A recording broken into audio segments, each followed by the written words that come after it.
Thank you so much for clicking on this video. You could have clicked off of any single billion top videos on YouTube, and you click this one. And I think it chose you for a reason, my friend. So pat yourself on the back.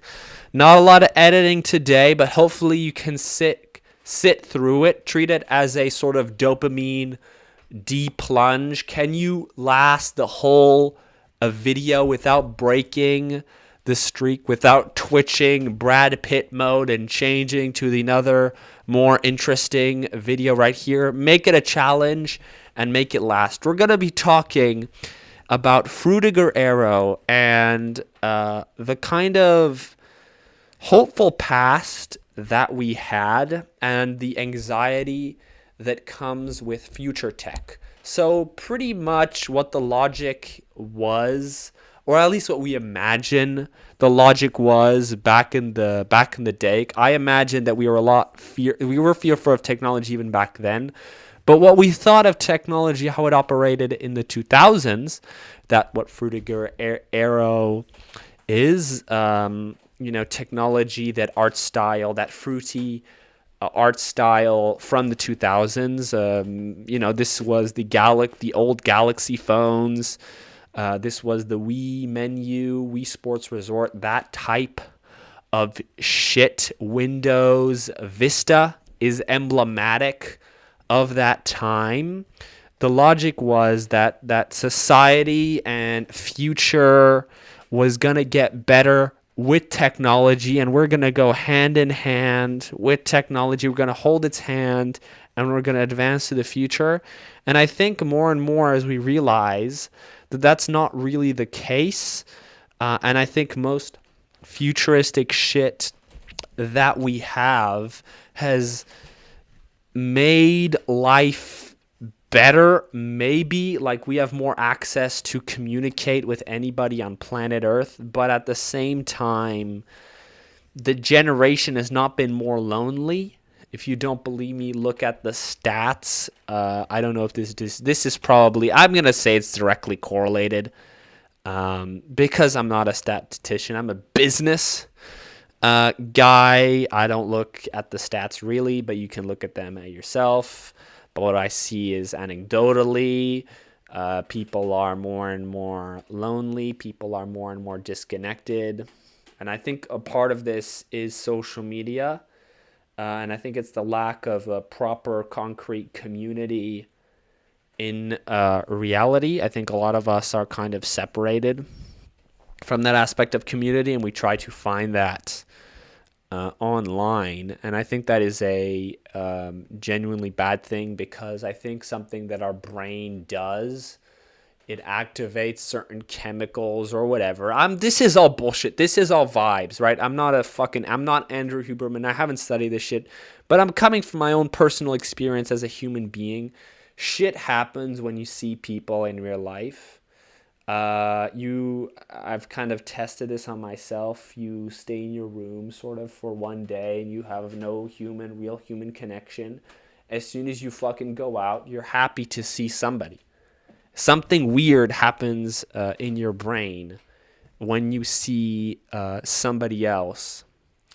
And I think that's a good thing. And I think that's a thing that we kind of lost with technology. If we had stopped right at the point where we had the phone, like where we had the first sort of flip phones, like the time where everybody could communicate together, but there wasn't an algorithm that kept you online, that kept you overly online, that kept you constantly scrolling these algorithms. If technology had stopped right from the point where, let's say, YouTube was first a thing. I would argue, let's say like 2010. I think people still had flip phones then. If that's where life stopped, I think we would be a lot more happier than we are right now. And I think it's the thing is with the algorithm, it's a sort of gambling thing that it keeps you constantly hooked. This is why there's two reasons why I don't put editing in my videos. The first reason, because it rots your brain a little, but the second reason is because I'm lazy. And yeah, and we have this cycle, and I feel that most people are aware of this. Like, you talk to anybody, and people are acting like they just got off of heroin for like a year when they say I've quit TikTok for 1 week. They act like this. We all know that this shit is bad for you, but we all continue go on it.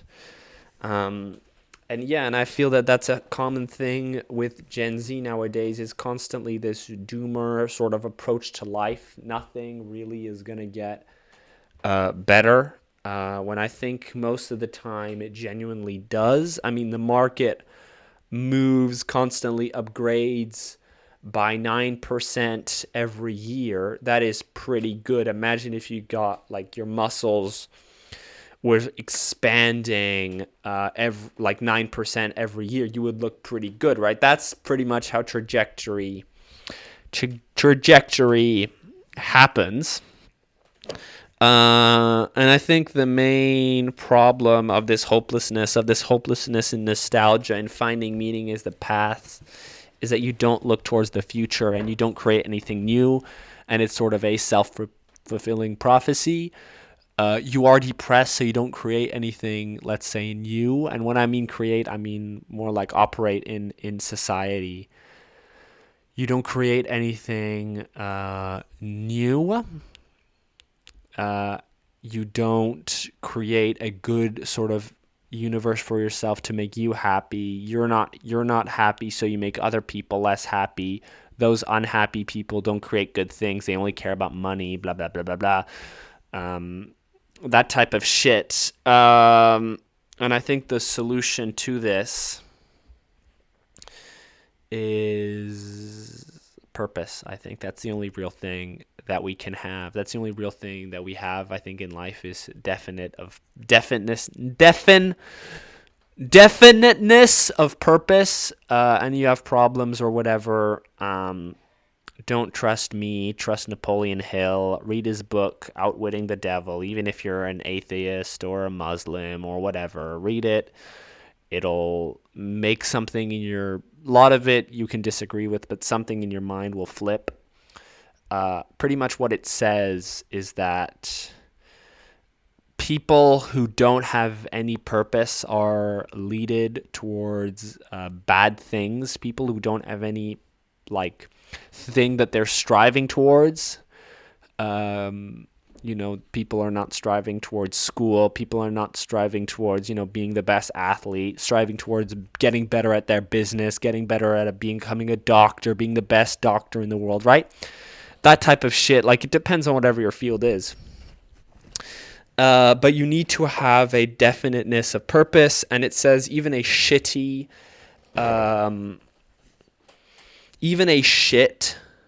purpose, even a purpose that makes no sense whatsoever, that is extremely unrealistic and not even that good, will still succeed over the person who is meandering, sticking a thumb up their asshole, partying every night, that sort of thing. You can party, obviously, there's nothing against that. It's just a thing when it happens again and again and again and again, and you're in that rut, and you can't really get out once it consumes you, I suppose.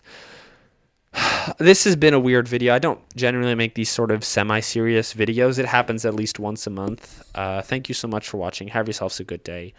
Thank you so much.